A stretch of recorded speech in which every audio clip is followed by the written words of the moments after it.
ब्रह्मचारी जीवन में आने से पहले मैंने 5 सितारा होटलों में काम किया, जैसे दिल्ली की ली मेरिडियन थी, मुंबई में जो है मुंबई ताज। माताजी मुझे बचपन से ही एक तरह से प्रेरणा दिया करती थी कि तुम्हें जो है कुछ समाज की सेवा करना है। किसी भी व्यक्ति की सबसे बड़ी जो पहली गुरु होती है वो उसकी माँ होती है। चाहूँगा कि भक्ति में आने से पहले मेरा जीवन बहुत सुखमय था, बहुत आनंदमय था, लेकिन जैसे ही मैं कृष्ण भक्ति में आया समझिए कि जीवन में एक तूफान सा मच गया। मेरे को भक्ति में आते एक अद्भुत बीमारी हो गई, एक लाइलाज बीमारी है आप, जाकि मेरे दोनों पैर तिरछे हो गए थे, हाथ पूरे तिरछे हो गए थे और इसे 90 वर्ष का एक उबड़ हो गया था मेरे। राधे राधे, मैं हूँ सौरभ। कबीर मन तो एक है, भावे तहाँ लगा, भावे गुरु की भक्ति करूँ, भावे विषय कमाव। कबीरदास जी अपने पदों के माध्यम से कहते हैं कि मन तो एक है, चाहे उसे विषय भोग में लगा लीजिए या फिर भक्ति में लगा लीजिए। हमारे साथ कलयुग के श्रवण कुमार हैं, आइए इनसे बात करते हैं और साथ में उनकी माता जी भी हैं। राधे राधे माता जी। राधे राधे। क्या शुभ नाम है आपका? राजभक्ति देवीदासी। राधे राधे। राधे राधे। हरे कृष्णा।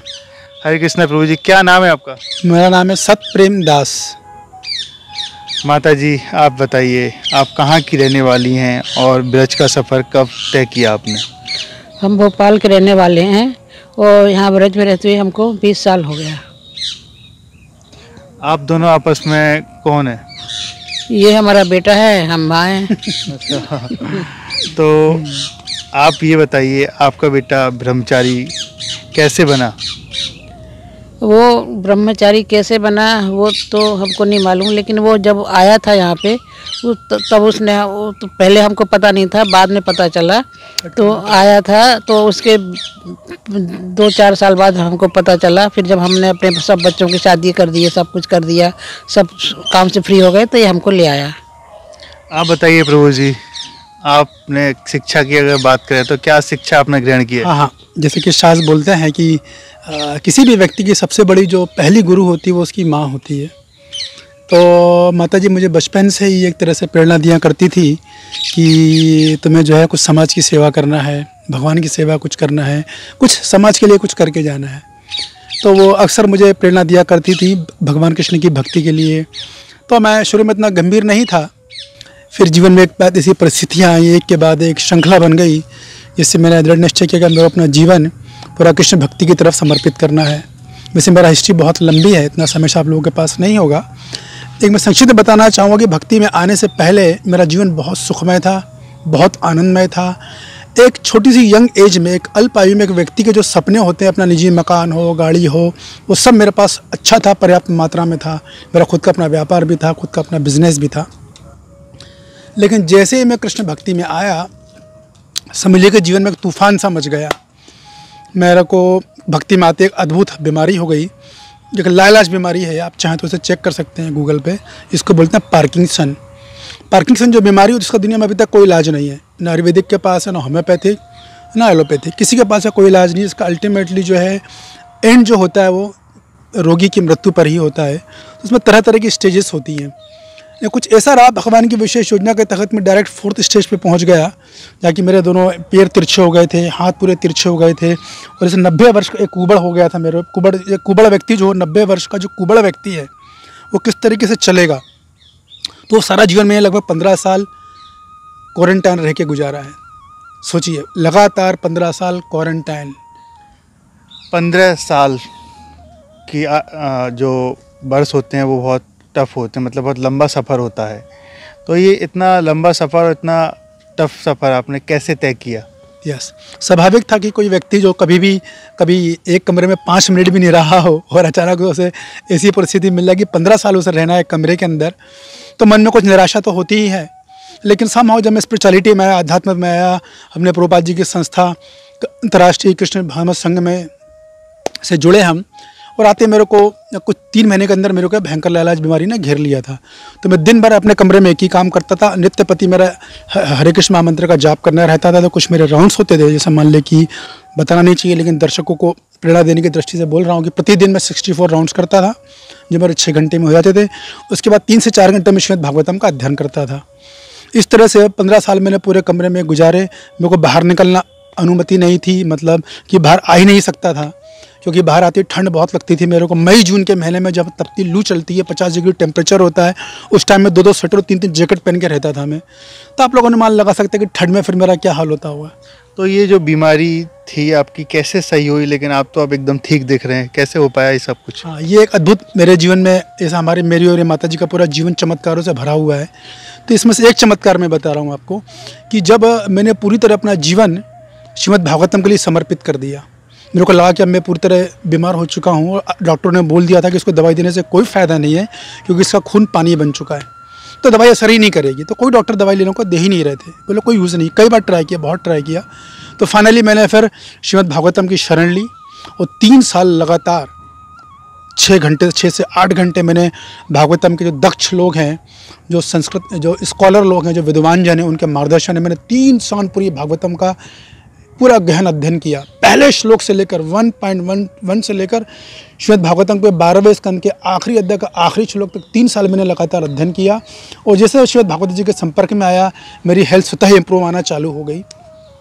तो संक्षिप्त में अगर मैं कहूँ तो मेरी जो रिकवरी हुई है, एक बिना किसी मेडिसिन के हुई है, ये केवल श्रीमद् भागवतम की कृपा और श्रीमद् भागवतम के भक्तों की कृपा, जिनकी कृपा से जो है मैं पूरी तरह स्वस्थ हो गया। और मुझे इस स्थिति में आने में बहुत सारे हमारे संस्था के भक्त, जैसे कि परम पूज्य भक्ति परिवकाचार्य महाराज हैं, ब्रज सुंदर प्रभु है, प्रेम सिंधु गौरांग प्रभु है, कन्हैया कृष्ण प्रभु है, श्री कृष्ण प्रभु हैं, इस्कॉन वृंदावन से पंचगोड़ा प्रभु हैं, देवी शक्ति माता जी, मेरे परम आराध्य परम पूज्य गुरुदेव श्री राधा गोविंद स्वामी महाराज, जो कि मेरे शिक्षा गुरु, उन सब का आशीर्वाद से मैं इस भयानक परिस्थिति से आसानी के साथ निकल के बाहर आ गया और अब पूर्णतः स्वस्थ हूँ एकदम, जो कि अपने आप में एक चमत्कार है। तो भागवत जी की कृपा और भागवत के भक्तों की कृपा। ब्रह्मचारी बनने से पहले आपकी शिक्षा कहाँ तक की है और क्या करते थे आप? ब्रह्मचारी जीवन में आने से पहले मैं डबल ग्रेजुएट हूँ। मैंने बीए किया था भोपाल मध्य प्रदेश से। इसके बाद फिर मैंने 3 साल का होटल मैनेजमेंट की डिग्री होती है वो दिल्ली पूसा से करी थी। फिर मैंने कई तरह की 5 सितारा होटलों में काम किया, जैसे दिल्ली के लिए मेरिडियन थी, मुंबई में जो है मुंबई ताज, होटल एम्बेसडर, ऐसे कई तरह की इस तरह मैंने काम किया लगभग। और काम करने के बाद फिर कुछ जीवन में ऐसी घटनाएं घटी, खासतौर जब मेरे पिताजी का निधन हुआ, तब मेरा विचार पूरी तरह बदल गया था कि दुनिया क्या है, कैसे लोग हैं, यहाँ कोई चीज़ स्थायी नहीं है, सब जो है मतलब का जीवन चल रहा है, यहाँ पे सब स्वार्थ के आधार पर जीवन जी रहे हैं। तब फिर मेरा दिमाग बदला। माता जी की बचपन से मुझे प्रेरणा थी ही, जो मुझे समाज की सेवा के लिए, भगवान कृष्ण की सेवा के लिए, देश की सेवा के लिए समर्पित करती रहती थी, अलग से मुझे बोलती थी। तो फिर मैं आध्यात्म में इस तरह से इस्कॉन वृंदावन में मैंने ज्वाइन किया था आज से 20 साल पहले। माता जी आप बताइए, हर माँ चाहती है, हर पिता चाहता है कि उसका बेटा पढ़ लिख कर एक अच्छा अधिकारी बने, एक अच्छा व्यक्ति बने, लेकिन आपने तो ब्रह्मचारी ने बना दिया, ऐसा क्यों? ये अपने दो हमारे 3 बेटे हैं, तो 3 में से एक को मैंने इसमें लगाया, इसमें भगवान की सेवा में दिया। और 2 गृहस्थ हैं? 2 गृहस्थ हैं और एक को मैंने भगवान की सेवा में दिया। ऐसा क्यों सोचा आपने कि इनकी भी तो लाइफ थी, क्योंकि ये भी गृहस्थ के साथ रह सकते थे, पत्नी बच्चा सब कुछ? हाँ, लेकिन ऐसे ही मेरे दिमाग में आई कि नहीं, एक अपने परिवार में से 3 लड़के हैं, 3 में से एक को भक्त होना चाहिए, एक भगवान की सेवा में जाना चाहिए। प्रभु जी आप बताइए, कैसे आपकी लाइफ चल पा रही है अब इस वक्त? बहुत आनंद में चल रही है, बल्कि मैं ये कहूँगा कि दुनिया में हर व्यक्ति सुखी रहना चाहता है। ऐसा एक भी व्यक्ति इस दुनिया में नहीं होगा जो सुखी ना रहना चाहे, लेकिन वो ये भूल जाता है कि सुखी रहने से पहले उसको सुरक्षा चाहिए। अगर वो सुरक्षित महसूस नहीं करता अपने आप को, तो कभी सुरक्षित नहीं रह सकता। तो इतना समय तो नहीं, लेकिन श्रीमद् भागवतम में जरूर इस बात का वर्णन है, कुछ उदाहरण दिए गए हैं कि जब व्यक्ति प्रभु की, भगवान श्री कृष्ण की शरण लेता है, तब उसे सुरक्षा मिलती है और तभी वो वास्तव में सुखी जीवन जी सकता है। जैसे कि उदाहरण देते हैं कि एक मछली है या एक नदी में हाथी है, वो स्नान करने जाता है और बड़े जल प्रवाह से, पर्वत से, ऊंचाई से जल बह रहा है, तो उस हाथी कागज़ की नाव की तरह बह जाता है। लेकिन उसी नदी में छोटी छोटी मछलियाँ नदी के बहाव के विरुद्ध जा रही हैं, उन्हें कुछ नहीं होता है। क्यों? क्योंकि मछलियों ने नदी की शरण ग्रहण की हुई है। परिंदे आसमान मोड़ते, इतनी ऊंची ऊंचाई उड़ाई पे जाते हैं, चील, गिद्ध, बाज इत्यादि। अभी हम ऊपर से ऊंचाई पे जाएं, नीचे देखें तो डर लगता है, भय लगता है। परिंदों को कोई पर नहीं डर, भय लगता है। क्यों? क्योंकि उन्होंने भगवान की शरण ली हुई है। एक बच्चा रास्ते में जंगल से निकल के जा रहा है, बियाबान जंगल से, रात के 12 बजे, उसे कोई भय नहीं है, हरे कृष्ण महामंत्र करता जा रहा है, हरे कृष्ण कृष्ण कृष्ण हरे हरे, हरे राम राम राम हरे हरे। एक भी जानवर नहीं आया, कोई जंगली जानवर नहीं आया, कोई जहरीले सांप इत्यादि नहीं आए, शेर नहीं आया, कोई जहरीली कटा वृक्ष से उसका कोई बुरा अनुभव नहीं हुआ। किसने की उसकी सुरक्षा? भगवान कृष्ण ने करी। वही दूसरी तरफ एक धन्ना सेठ, जो करोड़पति सेठ है, जिसकी करोड़ रुपए की गड्डी की तिजोरी की एक चाबी दूसरी तिजोरी में रखी है, दूसरी की चाबी तीसरी तिजोरी में, तीसरी की चौथी तिजोरी में, फिर भी उसका सारा धन उड़ गया। यहाँ तक कि उसको ही लोगों ने मार दिया। क्यों? क्योंकि उसने भगवान की सुरक्षा नहीं ग्रहण करी। तो व्यक्ति को सुखी रहना है तो पहले से भगवान से सुरक्षा की याचना करनी पड़ेगी, और भगवान की सुरक्षा के लेने का सबसे आसान तरीका है कि भगवान श्री कृष्ण की हरे कृष्ण महामंत्र के मंत्र के जप से प्रभु की शरण ली जाए। तब व्यक्ति सुरक्षित महसूस करेगा और उसकी शरणागति के हिसाब से भगवान उसे सुख देंगे। हाँ, ये हो सकता है कि भले दुख ना जाए, लेकिन वो दुख में भी सुखी रहेगा। देखिए, सुख में तो सभी सुखी रहते हो, कोई बड़ी चीज़ नहीं है। तो दुख में अगर आप सुखी हो तो आप कृष्ण भक्त हो। आप कैसे रह पाए दुख में सुख? मतलब आपको बीमारी भी थी, फिर आप एकदम से अकेले 15 साल एक ही कमरे में रहना, तो कैसे रह पाए आप? बिल्कुल सीधी सीधी मेरे ऊपर तो श्रीमद् भागवत जी की कृपा हुई। मैंने कभी सोचा ही नहीं कि एक पुस्तक, ये ग्रंथ है, मैंने साक्षात राधा कृष्ण का अवतार समझा है इनको। हमारे संस्था का आचार्य श्रीला प्रभुपाद जी हैं, उन्होंने उसके बहुत सुंदर सुंदर तात्पर्य दिए हुए हैं। तो मैंने छात्र समझ के, उनको अपना गुरु समझ के उनकी शरण ली, उनसे याचना करी। मैंने ये याचना नहीं करी कि मुझे ठीक कीजिए, मैंने ये याचना करी कि दिव्य ज्ञान है, मैं बुद्धि से नहीं समझ सकता, कृपा करके आप ही से समझाने में मेरी मदद कीजिए। तो जब मैं हरे कृष्ण महामंत्र का जाप करता था, तो जाप करने के बाद मुझे कुछ हृदय में रिवलेशन आते थे, कुछ साक्षात्कार आते थे। तो मैं सोचता था कि क्या पता है साक्षात सही है या गलत है। तो जब मैं भागवतम खोलता था तो एग्जैक्टली वही साक्षात्कार जो मेरे को जप करते समय आ रहे हैं, वही मैं श्रीमद् भागवतम के पेजेस में देखता था। तो वहाँ से मुझे सुरक्षा महसूस होना चालू हो गई। और फिर भक्तों का सहयोग, भक्तों ने काफ़ी उत्साह दिया। समय इस बार कुछ मेरे मित्र थे, भक्त मित्र, जिन्होंने समय से उत्साह दिया, ज्ञान का भागवत का ज्ञान का मार्गदर्शन दिया।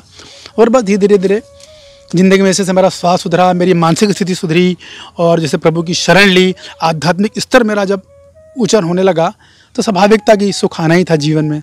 फिर कोई निराशा की कोई कारण नहीं था। एक 5 स्टार होटल में जॉब करना, फिर अच्छी खासी सैलरी भी होगी, लेकिन छोड़ना बहुत टफ होता है। तो आप कैसे, आपका खर्चा चल पा रहा है? हाँ, ये प्रश्न आपका अच्छी बात है, ये खर्चा कैसे चल रहा होगा। तो देखिए, मैं अपना जीवन, जब हम इस्कॉन संस्था में हम लोग आते हैं, तो मेरे साथ तो खैर यही हुआ था कि पहले ही बता दिया गया था कि हम आपको केवल रहने और खाने के लिए देंगे, तो और बदले में आपको आध्यात्मिक ज्ञान देंगे, जिससे आप अपनी भी सेवा कर पाएंगे, अपने घर परिवार वालों की सेवा कर पाएंगे, समाज की सेवा कर पाएंगे, देश की सेवा करेंगे। देश तो छोड़िए, पूरे विश्व की सेवा कर सकते हैं आप। तो खर्चे की जहाँ तक बात है, हमको रहने को मिलता है, प्रसाद मिलता है और कपड़े पहनने को मिलते हैं, तो हमारा से खर्चा चल जाता है। इतने हमारे ज़्यादा कुछ खर्चे होते नहीं हैं।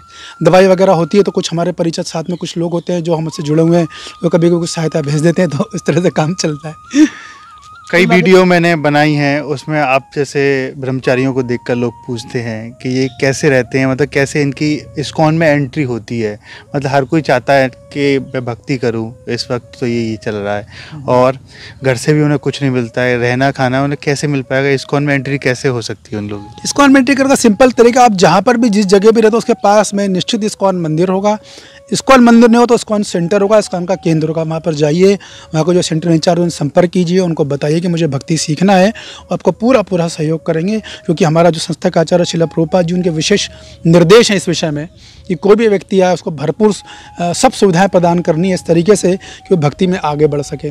तो जहाँ पर भी आप लोग रहते हो, नियरेस्ट अपने नज़दीकी केंद्र में जाएँ, मंदिर में जाएँ, और आपको वहाँ पूरा मार्गदर्शन मिलेगा, और उस मार्गदर्शन में आप भक्ति कर सकते हैं। लेकिन फिलहाल जहाँ पर भी आपको हरे कृष्ण महामंत्र का जाप करके आप तुरंत प्रभु से जुड़ सकते हैं।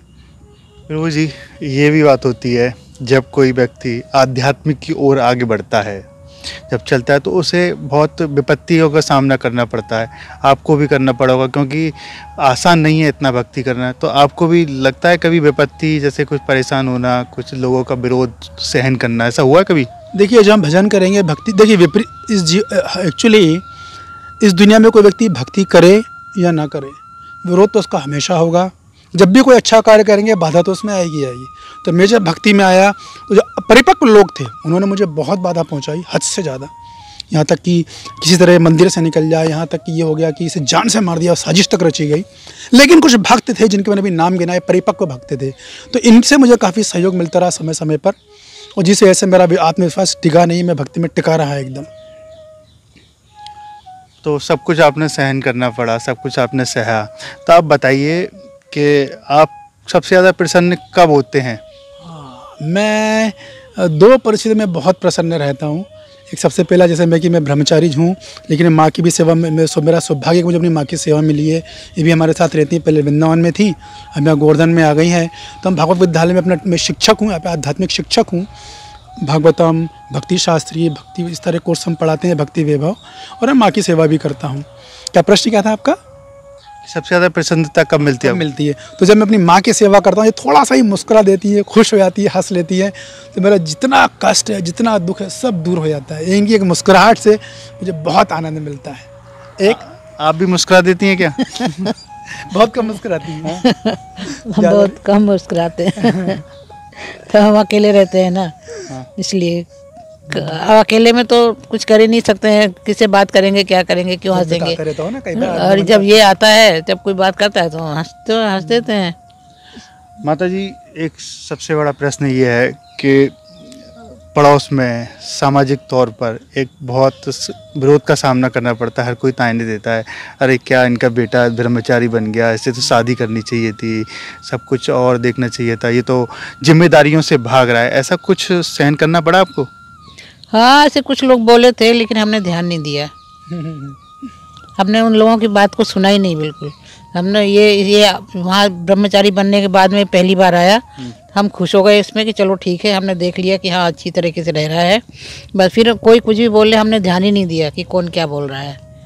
बुरा तो लगता होगा तब बोलते होंगे? नहीं, कुछ नहीं, वो अपनी ब्रह्मचारी है, अपने उसमें रह रहा है, हमको क्या बुरा लगेगा। अब बोलने वाले तो कुछ भी बोलते रहते हैं, उसमें अपन क्या कर सकते हैं। माता जी, जैसे आपके बेटे ने हमें बताया कि 15 साल तक बहुत बीमार रहे, आपको उन्होंने बताया नहीं था, घर पर किसी को पता ही नहीं थी, एक ही कमरे में रहे थे। जब आपको पता लगी तो कैसा लगा? तो बहुत देर के बाद में पता चली। हम रोज मंदिर जाते थे, पर ये कभी मंदिर आता नहीं था। हम जैसे मंदिर में परिक्रमा कर रहे हैं या कर रहे हैं, सब देखते थे, दिखता ही नहीं था हमको। तो हम ऐसे करते करते हम अपने, फिर नहीं हुआ अपना, जैसे मंदिर का टाइम हुआ, अपने यहाँ चले गए, वहाँ चले गए, जहाँ मंदिर में वहाँ चले गए। लेकिन हमको बहुत देर के बाद में पता लगा। माता जी इस्कॉन वृंदावन मंदिर में प्रभुपाद हाउस में सेवा कर दी थी। भीष्म डिपार्टमेंट में हम दोनों साथ में सेवा करते थे। फिर मैं दूसरी सेवा ले ली थी मैंने, और ये जो है माता जी प्रभुपाद हाउस में सेवा करती थी। अब जैसे प्रभुपाद हाउस में घुसेंगे, सामने डेस्क में वहीं माता जी बैठती थी, पुस्तकें बेचना, लोगों को प्रसाद बांटना, प्रीचिंग करना, प्रचार करती थी, बहुत सेवा करती थी। अब आपका आगे का क्या प्लान रहेगा, मतलब कैसे जीवन चलेगा? जीवन प्रभु के लिए समर्पित है, अब तो प्रभु ही चलाएंगे, अब हमें चलाने की ज़रूरत ही नहीं है। अगर मैंने अपना जीवन अपना चला दिया, फिर समर्पण का मतलब ही क्या रह गया? समर्पण तो वहीं ख़त्म हो गया। अर्जुन ने समर्पण किया था कि प्रभु अब आप जो बताएंगे। पहले अर्जुन ने बोला मैं युद्ध नहीं करूँगा, फिर बाद में अर्जुन ने 1.5 घंटे का प्रवचन सुना और क्या बोला, करिष्य वचनम, तब जो बोलेंगे वही करूँगा। समर्पण भी यही, अब तो प्रभु ही जीवन चलाएंगे, गाड़ी उनको दे दी है, वो सारथी हैं, जैसा वो चलाएंगे हम पीछे बैठ के आनंद लेंगे। अब जीवन वो चलाएंगे, अब हम नहीं चलाएंगे। हमें जो करना था हमने अपनी चाल खेल दी। गुरु जी, आप बताइए, जब से आप ब्रह्मचारी बने हैं, 20 साल हो गए लगभग, ठाकुर जी की सेवा जब करना आप कर रहे हैं, तो जीवन में कुछ ना कुछ चमत्कार तो होते हैं जब ठाकुर जी की सेवा, ठाकुर जी का भजन करते हैं तो? बहुत लंबे लिस्ट है चमत्कारों की। जैसी हरि नाम लिया है, चमत्कार की श्रृंखला है, लेकिन इतना समय नहीं है आप लोगों के पास। तो मैं एक बता सकता हूँ केवल कि एक तो मेरा आपको पता है कि 15 साल में क्वारंटाइन रहा, पार्किंसन जैसी बीमारी थी, फिर भी बिना दवाई के ठीक हूँ भागवत जी की कृपा से। तो एक, और दूसरा मेरे ब्रदर का भी है कि मेरा ब्रदर की किडनी, लंग्स वगैरह सब फेल हो गए थे। काफ़ी बड़ी घटना, मैं संक्षिप्त में बता रहा हूँ। डॉक्टर ने एडमिट करने से मना कर दिया था, समाउ डीन आ गए भगवान की योजना से, उन्होंने कहा मेरे रिस्क पे एडमिट करो। उसे एडमिट किया गया। एक रात में उसका किडनियाँ काम करने लगी और उसका लंग्स बढ़िया काम करने लगे।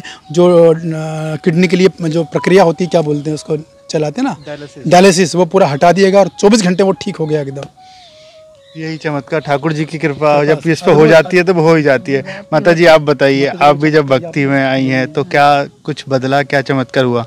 चमत्कार ये हुआ कि जब हमारा लड़का बीमार था तो हम वहाँ से घर आ रहे थे, तो घर आते में हमारे जो दामाद थे वो हमको लेके आ रहे थे गाड़ी में। तो आते से पता नहीं कैसे हम बेहोश हो गए, क्या हुआ, और हम वहीं पे गिर पड़े। और हम जहाँ से आगे आगे जा रहे थे, और जहाँ हम जाते हैं वो रोड बहुत चलता है, बहुत ज़्यादा रोड चलता है। तो पर डे एक्सीडेंट होता है। हाँ, तो हम वहाँ से जब हम वहाँ से गिर गए तो हमारे पीछे पीछे एक जीप आ रही थी। वो जीप बहुत धीमे आ रही थी, तो वो जीप में जैसे ही हम गिरे कि जीप ने वाले ने फट से रोक लिया और वो तुरंत हमको उठा के और हमारे जमात से बोला कि इनको कौन से हॉस्पिटल ले जाना है। तो फिर हमको होश नहीं था, हमारे जमात ने बताया होगा, हमको मालूम नहीं है। फिर हम हॉस्पिटल ले गए और हॉस्पिटल पहुंचाने के बाद में वो व्यक्ति चला गया। हमने उस व्यक्ति की शक्ल ही नहीं देखी, वो आदमी कौन था हमें पता ही नहीं है। वो हमको छोड़ के चला गया। इसके बाद हम वहाँ पे और सब लोग बोलते हैं कि तुम पैदल चली हो, लेकिन हमको होश नहीं था। फिर हम जब टाँके वाके ये लगे हैं, जब टाँके वाके लग गए, सब हो गया, तो फिर तब हमको होश आया। तो हमने फिर हमारा छोटा बेटा था, उससे हमने पूछा कि भाई हमको यहाँ पे क्यों लाए हो। तो उसने पूछा कि तुम गिर गई थी, तुम्हारी लग गई, तुमको मालूम नहीं है। हमने कहा हमको नहीं मालूम। तो उसने बोला कि तुम्हारी लग गई है, ये वो ऐसे ऐसे। तो कैसा व्यक्ति अचानक आया, उसको बोला नहीं गया, उसने खुद ने बोला चलिए माता जी को यहाँ पास में हॉस्पिटल है, उसे कैसे पता था। और वो नेशनल हाईवे जहाँ हर यहाँ का रिकॉर्ड पर डे में एक डेथ होती है उस स्पॉट पे। दो तीन डेथ पर डे होती है। क्यों आया हॉस्पिटल में, खुद उठा के ले गया, बोला नहीं किसी ने, खुद ले गया और छोड़ के चला गया। 1 घंटे बाद माता जी बाहर चलती हुई आराम से आ रही है। जो तो भगवान की कृपा ही है, प्रभु की कृपा, प्रभु की कृपा के बिना। प्रभु आए थे। माता जी चलते चलते एक सवाल ये बताइए कि क्या संदेश देना चाहते हैं आजकल के लोगों को? हम आजकल के लोगों को ये संदेश देना चाहते हैं कि जो जिसके घर में एक से ज़्यादा बेटे हैं तो वो अपने बेटे को भक्ति में लगाएं, ताकि वो अपनी सबकी सेवा कर सकें अच्छे से, समाज की, देश की अच्छे से सेवा कर सकें। माता जी और प्रभु जी, आपके लिए एक छोटा सा ये तोहफा है, मेरो वृंदावन और बांके बिहारी जी, कि आपके जीवन में हमेशा ये आशीर्वाद बनाए रखें। अच्छा है? हाँ, बहुत अच्छा है। राधे राधे, हरे कृष्णा। देखिए, अब तक हमारे साथ रहे ये भक्त जो एक माँ और बेटे हैं, जिनका कहना है कि बेटे का कि माँ के कहने से ही ब्रह्मचारी बन गए और माँ इतनी प्रसन्न है ब्रह्मचारी बनने के बाद कि माँ का कहना है कि जिनके भी 1 से अधिक पुत्र हो उनको समाज की सेवा में, भक्ति में जरूर आना चाहिए, ताकि समाज का कल्याण हो सके, जन भावनाओं में भक्ति उत्पत्ति हो सके और कृष्णा के बारे में उन्हें पता हो सके कि आखिर भगवान ने कैसे संरचना की है, कैसे हम इस धरती पर आए हैं। सब कुछ भक्ति के जरिए ही पता चलती है। इसी कारण से इनका कहना है कि हर व्यक्ति को भक्ति के बारे में जानना जरूरी होना चाहिए। राधे राधे।